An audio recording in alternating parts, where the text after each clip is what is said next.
اور جب آپ کی اس مار سے بھی وہ راستے پہ نہ آئے تب آپ طلاق کے بارے میں سوچیں. اور اس میں بھی مہلت دی کہ ڈائریکٹ 3 طلاقیں مت دو, طلاق طلاق طلاق, ڈائریکٹ اس کو بندوق کی 3 گولی اس کے اوپر مت دھمک دو کہ بیچاری کی جان ہی چلی جائے. اس کنڈیشن میں بھی بتایا کہ اس کو 1 طلاق دو جب وہ حالت طہر میں ہو, پاکی کی حالت میں ہو, اور پھر سوچنے اور سمجھنے کا موقع دو. اور پھر جب وہ دوسرا مہینہ آئے اور پھر وہ دوسرے مہینے تک نہیں مانتی ہے, پھر بھی حرکتیں کر رہی ہے, اور دوسرے مہینے میں جب وہ حالت طہر میں حیض سے پاک ہو جائے تب آپ اس کو دوسری طلاق دے سکتے ہو. یہ بہت لمبا ایک عرصہ ہو, یعنی اتنا موقع دیا ہے کہ ایک کمزور دل کی عورت ڈر جائے گی نہیں. اتنا اب تو آخری رہ گئی ہے, تیسرے مہینے میں جہاں تیسری طلاق دی, ہم ہمیشہ کے لیے حرام ہو جائیں گے, میرے بچوں کا کیا ہوگا, یہ سوچنے اور سمجھنے کا پورا موقع دیا ہے. اس سے پہلے اگر وہ مان جاتی ہے تو آپ بھی مان جاؤ اور اس کو اپنی بیوی کی شکل میں قبول کر لو, سویکار کر لو. میرے بھائیوں, بہت سنجیدہ مذہب ہے اسلام. اسلام کے اندر پورے کے پورے داخل ہونے کا مطلب یہ ہے کہ اس نے جن کاموں کے کرنے کا حکم دیا ان کاموں کو کرو, اور جن کاموں سے روکنے کا حکم دیا ان سے رک جاؤ. یہی ہے اسلام. حضرت معاذ ابن جبل فرماتے ہیں کہ اللہ کے نبی صلی اللہ علیہ وسلم نے مجھے 10 باتوں کی نصیحت فرمائی, مجھے 10 باتوں کی وصیت فرمائی. مسند احمد کے الفاظ ہیں. اس حدیث کو امام احمد نے اپنی مسند کے اندر نقل کیا ہے, اور علامہ البانی رحمۃ اللہ علیہ نے اس کو حسن قرار دیا ہے. فرمایا اللہ کے نبی صلی اللہ علیہ وسلم فرماتے ہیں, حضرت معاذ ابن جبل فرماتے ہیں کہ اوصانی رسول اللہ صلی اللہ علیہ وسلم بعشر کلمات, کہ اللہ کے نبی صلی اللہ علیہ وسلم نے مجھے 10 کلمات کی, 10 باتوں کی وصیت فرمائی. اے معاذ, یہ 10 کام تم کر لو, یہ 10 کام تمہیں ہر حال میں کرنا ہے. میرے بھائیوں, میں تشریح کرتا ہوا چلوں گا لیکن شاید میں 10 تک نہ پہنچ پاؤں, اس لیے کوشش کروں گا کہ کم سے کم 5 چیزیں تو آپ کو بتا ہی دوں. اللہ کے نبی صلی اللہ علیہ وسلم نے 10 چیزوں کی وصیت فرمائی, اور 10 چیزوں میں پہلا نام یہ لیا, اے معاذ لا تشرک باللہ شیئا ان قتلت او حرقت. اے معاذ, تم کبھی کسی بھی حال میں اللہ کے ساتھ شرک مت کرنا, اللہ کے ساتھ کسی کو شریک مت ٹھہرانا, اللہ کے ساتھ کبھی کسی بھی حال میں کسی کو شریک مت کرنا. ان قتلت او حرقت, اگرچہ تمہیں قتل کر دیا جائے یا تمہیں آگ میں جلا دیا جائے. ارے بھائی 1 گھنٹہ ہو گیا بولتے ہوئے, اب تو بیٹھ جاؤ صحیح سے, لگتا ہے اسپرنگ لگا ہوا ہے آپ کے. قتلتا, اگرچہ قتل کر دیا جائے. شرک بڑی عجیب چیز ہے. شرک عربی میں شرک ہے, اور اسی کو اگر ہندی میں کہیں تو بہو ایش پوجا, بہو دیوبادیت, بہت سی دیوی اور دیوتاؤں پہ آستھا رکھنا. بہو ایش پوجا, ایک ایشور کو چھوڑ کر بہت سے خدا بنا لینا, اسی کو شرک کہا جاتا ہے. مجبوری کی کنڈیشن میں اسلام کفر کی اجازت تو دیتا ہے. ایک یاد رکھیے گا مسئلہ, آپ کی جان جا رہی ہو, لوگ پسٹل لے کر کھڑے ہوں, آپ جنگل میں اکیلے ہوں, آپ کے دشمن آپ کو قتل کرنا چاہتے ہیں اور آپ سے کفر کرانا چاہ رہے ہیں, اور کہہ رہے ہیں کہ یہ کفر کر ورنہ تیری جان لے لوں گا, تو اپنی جان بچانے کے لیے کفر کی اجازت تو ہے. مطلب اگر وہ یہ کہیں کہ اللہ کو مانتے ہو کہ ہاں, اللہ کا انکار کر, بندوق لیں, کمپٹی پہ رکھ دیں, اللہ کا انکار کر, آپ جانتے ہیں یہ لوگ شوٹ کر دیں گے, مار دیں گے, بڑے ضدی لوگ ہیں, تو اللہ کا انکار کرنے سے اگر جان بچ رہی ہے تو بچا لو. میں نے اپنی اسپیڈ تھوڑی کم کر دی سمجھانے کے لیے. سمجھیے پہلے کفر کس کو کہتے ہیں اور شرک کس کو کہتے ہیں. کفر بھی حرام ہے, شرک بھی حرام ہے, لیکن کنڈیشن دیکھیے کیا ہے. اسلام کے اندر سور کا گوشت بھی حرام ہے, لیکن اگر جان جا رہی ہے آپ کی اور حلال چیز کوئی نہیں مل رہی ہے تو جان بچانا بھی فرض ہے. اگر آپ کو سور کا گوشت مل رہا ہے کھانے کے لیے تو اسلام پرمیشن دیتا ہے کہ اگر سور کا گوشت کھا کر جان بچ رہی ہے تو جان بچا لو, لیکن پیٹ بھر کے نہیں کھانا ہے, صرف اتنا ہی کھانا ہے جتنے میں کھا کر تمہاری جان بچ سکتی ہو. یہ کنڈیشن ہے, جان بچانا فرض ہے. لیکن کہیں فرض ہونے کے باوجود اسلام کیٹیگری دیکھیے, مجبوری ہے اور جان جانے والی ہے, کفر سے کرنے سے تو جان بچ رہی ہے, اللہ کے نبی فرماتے ہیں کہ کفر سے جان بچ رہی ہے تو بچا لو، لیکن دل سے اللہ کا انکار مت کرنا. ان کے منہ پہ کہہ دینا ہاں ہاں ہاں نہیں میں اللہ کو مانتا ہی نہیں ہوں، میں اللہ کو مانتا. صرف زبان سے کہنا، دل میں عقیدہ نہیں ہونا چاہیے. اور جب وہ چھوڑ دیں تمہیں تو گھر پہ آؤ کہ اللہ تو میرے دل کا حال جانتا ہی ہے، میں نے مجبوری میں کہہ دیا تھا، اے اللہ میں دل سے تجھے مانتا ہوں اور تیرا اقرار کرتا ہوں، اشہد ان لا الہ الا اللہ و اشہد ان محمدًا عبدہ و رسولہ. آپ کا اسلام کوئی فرق نہیں پڑے گا، کیونکہ آپ نے جان بچانے کے لیے اللہ کا انکار کیا. اللہ کا انکار کرنے سے جان بچ رہی ہے تو بچا لو. لیکن یہاں کنڈیشن کیا ہے؟ لا تشرک باللہ شیئا ان قتلت او حرقت. یہاں اسلام، اللہ کے نبی کیا کہہ رہے ہیں؟ اگر تجھے قتل بھی کر دیا جائے اور تجھے جلا دیا جائے، آگ میں ڈال دیا جائے، یہ کام کرا لینا، لیکن شرک مت کرنا اللہ کے ساتھ. اللہ کے ساتھ شرک مت کرنا. مولانا جرجیس مر گئے، جرجیس کی قبر بن گئی، جرجیس کا مزار بن گیا. بیٹا بیٹی اللہ سے مانگو، آئے اللہ 10 سالیں ہو گئی، بیٹا نہیں ہوا، بیٹی نہیں ہوئی، اللہ مجھے نیک بیٹا دے، مجھے نیک بیٹی دے. ٹھیک ہے، اب آپ جرجیس کے پاس قبر پہ چلے جاؤ، مزار پہ، اور کہو بہت اچھے آدمی تھے، آئے اللہ تو ڈائریکٹ میری نہیں سنتا ہے، ان کے وسیلے سے ہم دعا کر رہے ہیں، جرجیس صاحب تم میری دعا لے کے اللہ کے پاس چلے جاؤ، جرجیس صاحب مجھے اللہ سے بیٹا بیٹی دلوا دو. یہی شرک ہے. میں نے کہہ دیا جو کہنا تھا. سمجھداروں کے لیے اشارہ کافی ہے، کوئی ضروری ہے کسی کا نام لیا جائے؟ جب بغیر نام لیے بات بن رہی ہو تو نام نہیں لینا چاہیے. میرے بھائیوں، میں نے اپنا نام لے لیا اور کلیئر کر دیا، یہ شرک ہے کہ اللہ کو چھوڑ کر کسی اور کو پکارا جائے، کسی اور سے مانگا جائے. اذا سألت فاسأل اللہ، سوال کرو تو اللہ سے، وَإِذَا اسْتَعَنْتَ فَاسْتَعِنْ بِاللَّهِ، اور جب مدد طلب کرو تو اللہ سے. میرے بھائیوں، کوئی کمپٹی پر بندوق رکھ کر یہ کہے کہ میں اس پوری قوم کا سردار ہوں، مجھے سجدہ کر، میرے سامنے جھک، میرے سامنے سجدہ کر، یا میرے سردار کو سجدہ کرو، یہ میرے سردار ہیں، تو اللہ کا انکار کر کے جان بچ رہی ہے تو بچا لو. لیکن اگر کسی کو سجدہ کر کے جان بچ رہی ہے تو یہاں اسلام آپ کو جان بچانے کی اجازت نہیں دیتا، سجدہ کرنے کی اجازت نہیں دیتا. یہاں کہا ہے اللہ کے رسول نے، اے معاذ شرک مت کرنا. اللہ کا انکار کر کے جان بچ رہی ہے تو بچا لینا، لیکن اگر اللہ کے علاوہ کسی غیر کو سجدہ کرنا پڑے تو کسی غیر کے سامنے سر جھکا کر اپنی جان مت بچانا. اگر وہ تمہیں مارنا چاہیں تو مار دیں، قتل کرنا چاہیں تو قتل کر دیں، اور ردہ جلا کر آگ میں ڈال کر تمہیں کوئلہ بنانا چاہیں تو بنا دیں، راکھ کرنا چاہیں تو کر دیں. یہ اپنے جسم کو دنیا میں کرا لینا، لیکن کسی غیر کے سامنے سجدہ مت کرنا. اوف، اب آپ سمجھ گئے کتنی امپورٹنٹ بات ہے. اب ہر مسلمان غور کرے کتنا پرسنٹ مسلمان ہے. پہلے تو یہ غور کرے کہ وہ مسلمان ہے یا نہیں، پھر یہ غور کرے ہے تو کتنا پرسنٹ وہ مسلمان ہے. مجھے تو نہیں لگتا کہ کوئی آدمی 10% بھی کہہ سکے کہ میں 10% بھی مسلمان ہوں. آگے آنے والے واقعات، ابھی ہم چل رہے ہیں آپ کی طرف. میرے بھائیوں، عقل بھی نہیں مانتی اس بات کو. آپ بتائیے، آپ یہاں رہتے ہو بھلکی میں، اور آپ کی بیوی بھلکی میں رہتی ہے، اور آپ محنت کرنے دلی گئے، اور دلی میں کوئی آدمی محنت کر رہا ہے، یہاں سے آیا بیچارہ، اور وہ گھومنے آیا آپ ہی کے گاؤں کا ہے، بھلکی کا. اب آپ نے دلی میں ایک ساڑی خریدی 5,000 کی، 10,000 روپے کی خوبصورت ساڑی خریدی، اور خوبصورت ساڑی اس کے ہاتھ میں دے کر کہا کہ بھائی تم تو بھلکی جا رہے ہو نا، اتر دیناج پور میرے گاؤں میں جا رہے ہو نا، ایسا کرو کہ یہ ساڑی میری بیوی کو دے دینا. شوہر نے محنت کی، مزدوری کی، اچھا کمایا، اور اس کے بعد ایک ساڑی خرید کر اپنے دوست کو دی اور کہا کہ میرے گاؤں میں جانا اور میری بیوی کو دے دینا. دوست گھر پہ آیا، دروازے کو دستک دی، بیوی نے دروازہ کھولا، آئیے بیٹھیے. کیا ہوا؟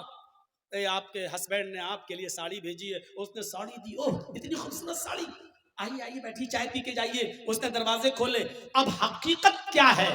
اس عورت کو تعریف کس کی کرنا چاہیے، شوہر کی یا ساڑی دینے والے کی؟ آپ کی عقل بھی کہے گی یار جس نے ساڑی بھیجی ہے اس کی تعریف، کتنے اچھے ہیں میرے شوہر، دیکھو اتنی دور سے بھی مجھ سے کتنا پیار کرتے ہیں اور مجھے کتنا مانتے ہیں، میرا خیال رکھتے ہیں، ساڑی بھیجی. اب وہ عورت بجائے شوہر کے تعریف کرنے کے اپنے دل کے سارے دروازے اس ساڑی لانے والے کے لیے کھول دے. ایکسکیوز می، آئیے چائے پی لیجئے، آپ کتنے اچھے ہیں، آپ ہمارے لیے ساڑی لے کے آئے ہیں، چلیے کہیں ڈیٹ پہ چلتے ہیں، چلیے کہیں گھومنے چلتے ہیں، اسی کی تعریف کے پل باندھنے لگے. اور شوہر کو اگر پتا چل جائے دلی میں بیٹھے ہوئے آج کے اس کمپیوٹرائزڈ دور کے اندر کہ کمبخت ساڑی میں نے بھیجی اور بے غیرت دل دے بیٹھی ساڑی دینے والے کو، وہیں سے موبائل کرے گا، فون کی گھنٹی بجے گی، بیوی اٹھائے گی، کچھ سنے گا نہیں، کہے گا طلاق طلاق طلاق. کمبخت ساڑی میں بھیجوں تعریف دوسرے کی کر رہی ہے، ساڑی میں بھیجوں گھوم رہی دوسرے کے ساتھ. اللہ نے نبیوں کو بھیجا، رسولوں کو بھیجا، پیروں کو ولیوں کو بھیجا کہ جاؤ تم میرے دین کا پرچار کرو اور اسلام کی اور توحید کی دعوت کو بلند کرو.